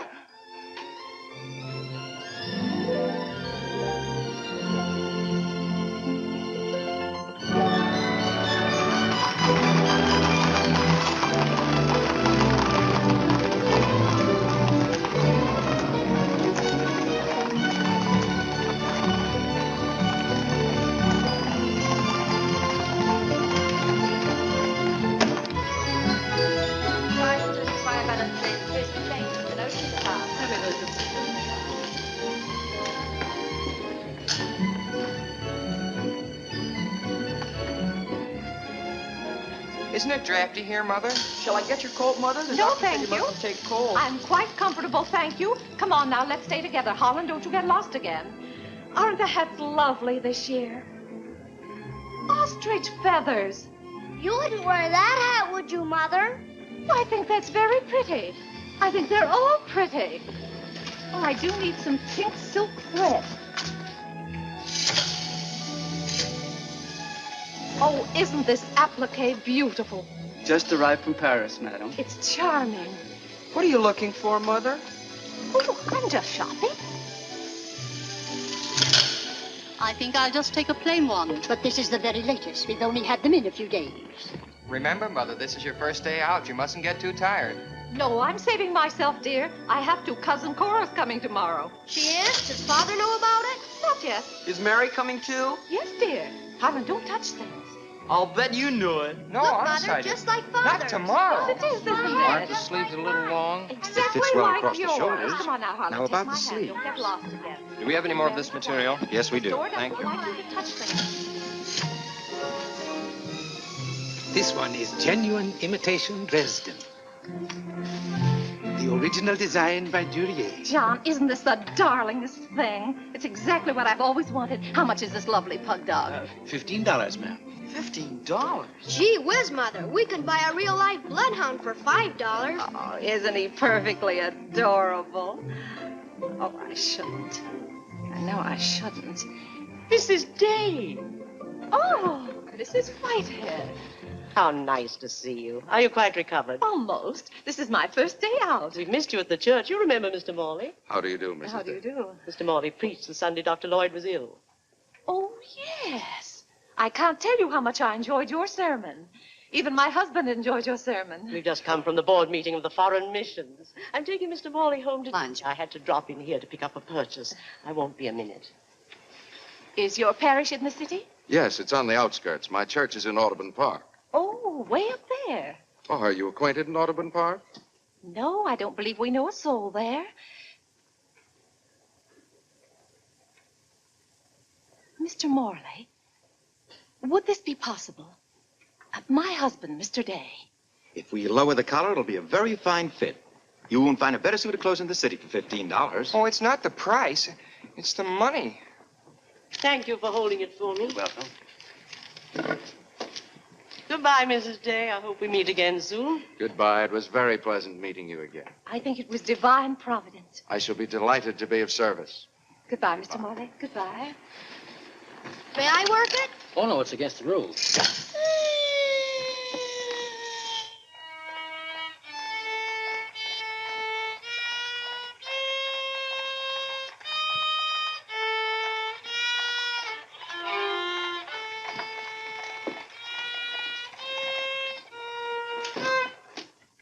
Hello. What did you bring home more medicine for? Dr. Bartlett paid us off, didn't he? Oh, yes. Oh, Jiminy, you scared me. I've got to take $15 right down to McCreary's. I bought a suit there this morning, and I said I'd have the money this afternoon. Gee, that's too bad. What's too bad? Well, you see, Clarence... What? Dr. Bartlett paid us off in medicine. Oh, Gad! Well, he thanked us, too, for our services to mankind. But my suit, I've got to have it tomorrow. And besides, they're making the alterations. I've got to have $15. Maybe you could offer them 15 bottles of medicine. Oh, they wouldn't take it. McCreary's don't sell medicine. Father. Vinny, I'm home. Good afternoon, sir. How's your mother, Clarence? Oh, the ride this morning did her a lot of good. She'll be well enough to go to church with us next Sunday. Ah, fine. Oh, Father, have you noticed I haven't been kneeling down in church lately? Don't let your mother catch you at it. Then I had to have a new suit of clothes right away. That doesn't make sense. But I can't do anything in your clothes that you wouldn't do. Well, if my old clothes make you behave yourself, I don't think you ought to wear anything else. Oh, no, you're you and I'm me. I want to be myself. I mean, suppose I should want to kneel down in front of a girl. Why, in heaven's name, should you want to do a thing like that? Well, I've got to propose to a girl sometime. Clarence. Well, not right away, but for $15 I can get a good suit of clothes. Clarence, you're beginning to talk as crazy as you... Hello, Vinny. You're feeling better today, huh? Much better, thank you, Claire. You don't have to hurry home from the office every day like this. With business the way it is, there's no use going to the office at all. Yes, you do look better, Vinny. What did you do today? Well, I got a carriage and took the boys for a ride, and we stopped in at McCreary's. And, oh, Claire, I've the most wonderful news for you. Who do you think I met? Mr. Morley. Morley? Never heard of him. Remember that nice young minister who substituted for Dr. Lloyd one Sunday? Oh, yes. Bright young fellow. Preached a good, sensible sermon. Short one, too. Ought to be more ministers like him. Well, Claire, his parish is in Audubon Park. You know, way up above Harlem. Nobody knows you up there. You'll be perfectly safe. Safe? Vinny, what the devil are you talking about? I've gone all over everything with Mr. Morley, and he's agreed to baptize you. Oh, he has. The young whippersnapper. Very nice of him. We can go up there any morning. We don't even have to make an appointment. Who said I was going to be baptized at all? Why, Claire, you did. Now, Vinny. You gave me your promise, your sacred promise. You said I'll be baptized. I promise I'll be baptized. Well, what if I did? Claire, aren't you a man of your word? Vinny, we all thought you were dying. So naturally I said that to cheer you up. As a matter of fact, the doctor told me that's what cured you. Well, it seems to me pretty ungrateful of you to press this matter any further. My being well has nothing to do with it. You gave me your word. You gave the Lord your word. And you're going to march yourself up to Mr. Morley's church some morning before you go to the office and be christened. If you think for 1 minute... What in the name of heaven is that? If you think I'm going to let you add the sin of breaking your solemn and sacred promise... I demand to know what that repulsive object is. It's perfectly plain what it is. It's a pug dog. What is it doing in this house? I wanted it and I bought it. You spent good money for that? Claire, don't try to change the subject. How much did you pay for that atrocity? I didn't pay anything for it. I charged it. Charged it, I might have known. How much was it? $15. $15? For that eyesore? Don't you call this lovely work of art an eyesore? It will look beautiful sitting on a red cushion by the fireplace in the living room. If that sits in the living room, I won't. Furthermore, I don't even want it in the same house with me. Get it out of here. Claire, you're not going to get out of this room until you set a date for your baptism. I'll tell you one thing. I'll never be baptized as long as that hideous monstrosity is in this house. All right. All right. Clarence. That pug dog goes back this afternoon, and he's christened first thing in the morning. You heard him, didn't you, Clarence? You heard him say that he'd be baptized as soon as I got this pug dog out of the house. You hurry right back to McCreary's with it, and be sure they credit us with $15. Oh, Mother, while we were at McCreary's, I happened to see a suit I'd like very much, and the suit was only $15. Well, Clarence, I'm afraid your suit will have to wait until after I get your father christened. Well, no, I meant that since the suit cost just the same as the pug dog, if I exchanged the pug dog for the suit... Why, yes. Then the suit wouldn't cost your father anything. Why, how bright of you, Clarence, to think of that. I'd better start right away before McCreary's closes. Yes. Now, let's see. If we're going to take your father all the way to Audubon Park... Clarence, on your way back, you stop at the livery stable and tell them to have a cab here at 8 o'clock tomorrow morning. Mother, a cab? Do you think you ought to? We can't walk all the way to Audubon Park. But you know what a cab does to Father. This is a very important occasion. All right. Get one of their best cabs, the kind they use at funerals. Well, those cost $2 an hour, and if Father gets mad... Well, if your father starts to argue in the morning, you remember. Oh, he agreed to it. We both heard him.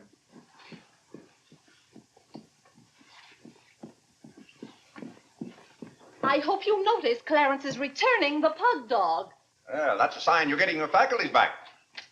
Don't dawdle, Clarence.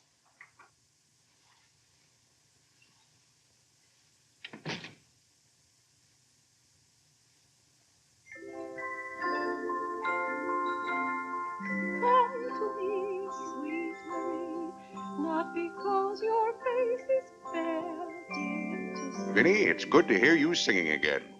but your smile so pure and sweet makes my happiness complete, makes me falter at your feet, sweet Marie. Oh, on the way uptown, I stopped in at Tiffany's and bought you a little something. Thought you might like it. Claire! What a beautiful ring! I'm glad if it pleases you. Oh, Claire, how sweet of you. I don't know how to thank you. Well, it's thanks enough for me just to have you up and around again. You know, when you're ill, Vinny, this house is like a tomb. There's no excitement. That's the loveliest ring you ever bought me. Now that I have this, you needn't buy me any more rings. Well, if you don't want any more. What I'd really like now is a nice diamond necklace. Vinny, do you know how much a diamond necklace costs? Yes, I know, Claire, but don't you see, your giving me this shows I mean a little something to you. Now, a diamond necklace. Good heaven. If you don't know by this time how I feel about you. We've been married for 20 years, and I've loved you every minute of it. What did you say, Claire? I said we've been married for 20 years, and I've loved you every minute of it. But if I have to buy out jewelry stores to prove it, if I haven't shown it to you in my words and actions, well, I might as well. Well, what have I done now? It's all right, Claire. I'm just so happy. Happy? You said you loved me. And this beautiful ring, that's something else I didn't expect. Oh, Claire, I love surprises. But that's another thing I've never understood about you, Vinny. Now, I like to know what to expect. Then I'm prepared to meet it. Yes, I know, Claire, but life would be pretty dull if we always knew what was coming. Well, it's certainly not dull around here. In this house, you never know what's going to hit you tomorrow.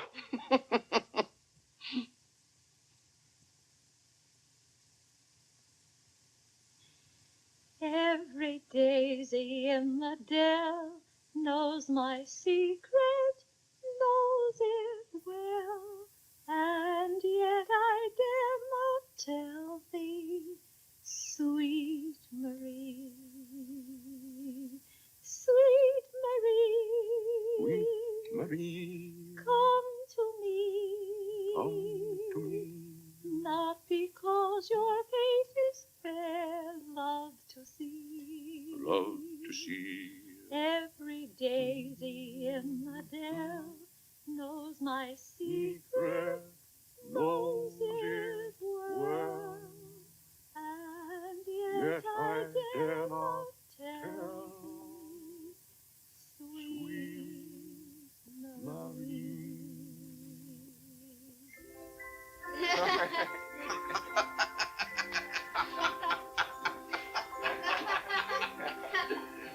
Well, then, Harlan, the very... Who are you? What's your name? Margaret, sir.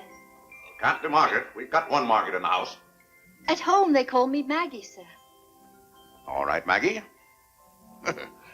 If her name's Margaret, that's a good sign. Maybe she'll stay a while. Do you know, boys, your mother used to be just the same about cooks as she is about maids. Never could keep them, for some reason. Well, one day about 14 years ago. Yes, it was right after you were born, John.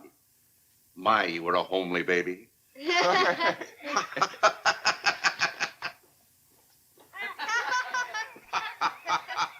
Thank you, Margaret. Good morning, boys. Good morning, Good morning, Mother. Good morning, Claire. Morning, Vinny.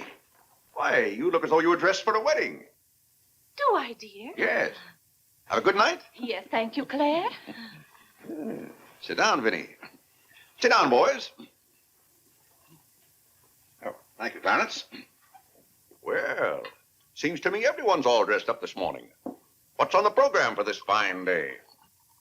Well, this afternoon, May Lewis's mother is giving a party for everyone in May's dancing class.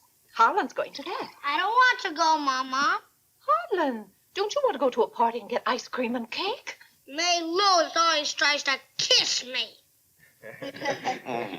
When you get a little older, you won't object to girls wanting to kiss you. Will he, Clarence?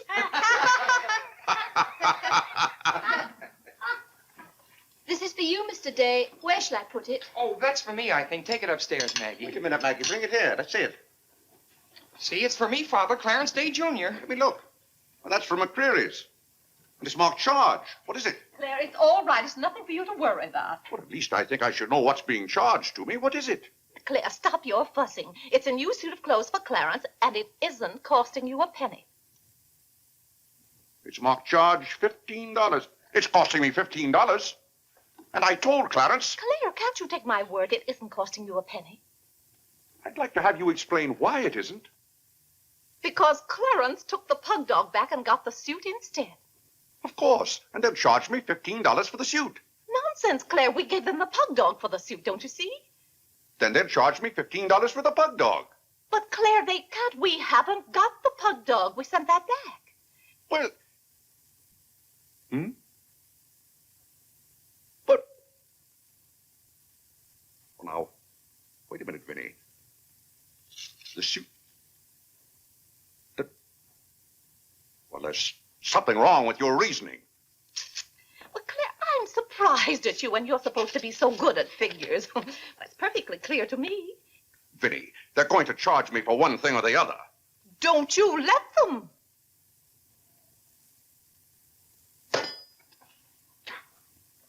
Well, McCreary's aren't giving away suits and they aren't giving away pug dogs. Why, it should be clear to a child that if Clarence sent the pug dog back, they... What? I will not have that botanical freak in this room. John, have you been going around this town selling medicine? Yes, Mother. Dog medicine? No, Mother, not dog medicine. This letter from Mrs. Sprague says you sold her a bottle of this medicine and that her little boy gave some of it to their dog and it killed him. Now she wants $10 from us for a new dog. Here, let me see that letter. Well, he shouldn't have given it to a dog. It's for humans. Why, it's Bartlett's beneficent balm made from a secret formula. Have you been going around among our friends and neighbors selling some patent nostrum? But it's good medicine, Father. I can prove that by Mother. Vinny, what do you know about this? Well, nothing, Claire. But I'm sure John didn't. No, I mean that day Mother was... That's enough. You're going to every house where you sold a bottle of that concoction and buy it all back. But it's $1 a bottle. I don't care how much it is. Here, I'll give you the money now. How many bottles did you sell? 128. 128? Claire, I always told you John would make a good businessman. Young man, you'll have to come down to my office with me. I'll give you the money to buy back that medicine. $128.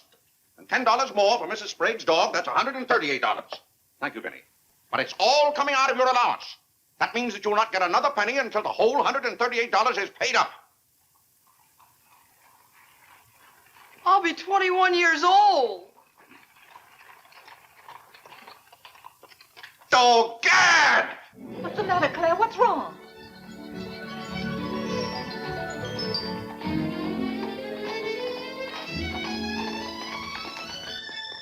Those gypsies are back. Don't anyone answer the door. They're moving in on us again, bag and baggage. I won't have it, I tell you. I won't have it. Now, Claire. Don't let them in. Claire, hush up. They'll hear you. Tell them to get back in that cab and drive right on to Ohio. As if we could turn our own relatives away. But they're extravagant enough to take cabs when horse cars run right by our door. And now you be quiet and behave yourself. John, come help with the baggage. Why do they always have to pounce on us without any warning? Cora, Mary. Well, it's so good to have you back again. How are you, Vinny? We've been so worried about you. Oh, I'm fine now. Did you have fun in Springfield? Yes, Was it? John. My, you're still growing. Thank you, Cousin John, Cora. go get the baggage. There's Hello. Whitney. Whitney. How are you, darling? Fine, thank you. And little Harlan. Hello. Have you been a good boy? No. Claire, the girls are here. Cousin Claire, here we are again. My, it's so nice to be back. How do you do, Mr. Day? How do you do? Come and sit down and have some breakfast with us. Oh, we had breakfast at the depot. Well, we practically finished ours. I haven't finished my breakfast. Well, then sit down, Claire. Come and have a cup of coffee anyway. Oh, thank Mary, you, sit over Vinny. there. Cora, Maggie, clear those places. My, this seems so natural. Claire, don't let your kippers get cold. Maggie, serve some coffee. Yes. Where's Clarence? Well, he must be upstairs moving his things so you can have his room again. Oh, Vinny, we can't stay overnight. Grandpa Ebbs has been sailing very fast, and that's why I have to hurry back. We're leaving on the 5 o'clock train this afternoon. Well, Cora, it certainly is good to see you again.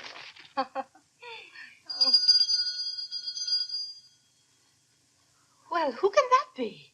Well, this time it can't be another special delivery letter for Clarence. While you were in Springfield, our postman was kept pretty busy. It's the cab, ma'am. Cab? What cab? The cab that's to take us to Audubon Park. Oh, who's going to Audubon Park? We all are. Cora, the most wonderful thing has happened. Claire is going to be baptized this morning. Vinny, what are you saying? I'm saying you're going to be baptized this morning. I am not going to be baptized this morning or any other morning. You promised yesterday that as soon as I sent that pug dog back, you'd be baptized. I never said anything remotely like that. Clarence was right there and heard you. That's why I ordered the cab. The cab. Vinny, you send that right back. I'll do nothing of the kind. I'm going to see that you go to heaven. I can't go to heaven in a cab. Well, you can start in a cab. I'm not sure they'll ever let you into heaven, but I know they won't unless you're baptized. They can't keep me out of heaven on a technicality.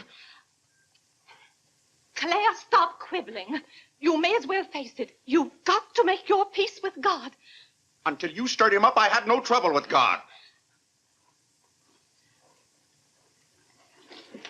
Harlan, Whitney, come get your Sunday hats. Clarence, John. Yes, Mother? Hurry, we're ready to go. Oh, my prayer book. Harlan, come let me fix your tie. Vinny, are you mad? Was it your plan that my own children should witness this indignity? Why, Claire, they'll be proud of you. I suppose Harlan is to be my godfather. Vinny, I won't go through with this thing. That's final. Well, Claire, dear, if you feel that way about it. I do. Then we won't take the children with us. I'm not talking about the children. I'm ready, Mother. Oh, John. Vinny, I haven't time for anything like that this morning. I've got to take John down to my office with me and give him the money to buy back that dog medicine. But it wasn't dog medicine, sir. Young man, we're starting downtown this minute. You'll do no such thing. You gave me your sacred promise that day I almost died. Yes, and she would have died if we hadn't given her some of that medicine. That proves it's good medicine. You gave your mother some of that dog medicine? John, you didn't. Yes, we did, Mother. We put some in your tea that morning. Oh, John. Do you realize you might have killed your mother? You did kill Mrs. Sprague's dog. John, I'll have to give considerable thought as to how you're to be punished for this. But Claire. No, Vinny. When I think of that day, why, we might have lost you. You're all right now, thank heaven. But what I went through that afternoon, the way I felt, I'll never forget it. You've forgotten it already. What do you mean? That was the day you gave me your sacred promise. Yes, but I wouldn't have given you my promise if I hadn't thought you were dying. And you wouldn't have almost died if John hadn't given you that dog medicine. Don't you see? Well, the whole thing is illegal. Suppose I had died. It wouldn't make any difference to you. You don't care whether we meet in heaven or not. You don't care whether you ever see me and the children again. Now, Vinny, you're not being fair to me. It's all right, Claire. If you don't love us enough, there's nothing we can do about it. But that has nothing to do with it. I love my family as much as any man. All my life, I struggled and worked just to... Gad, there's that cab.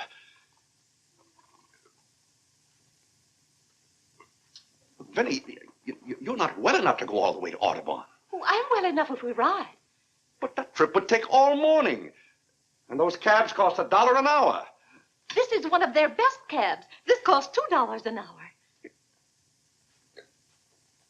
Well, then why aren't you ready? Get your hat on. Oh, tarnation! Hallelujah! Amen! Young lady, if it hadn't been for you, no one would have known whether I was baptized or not.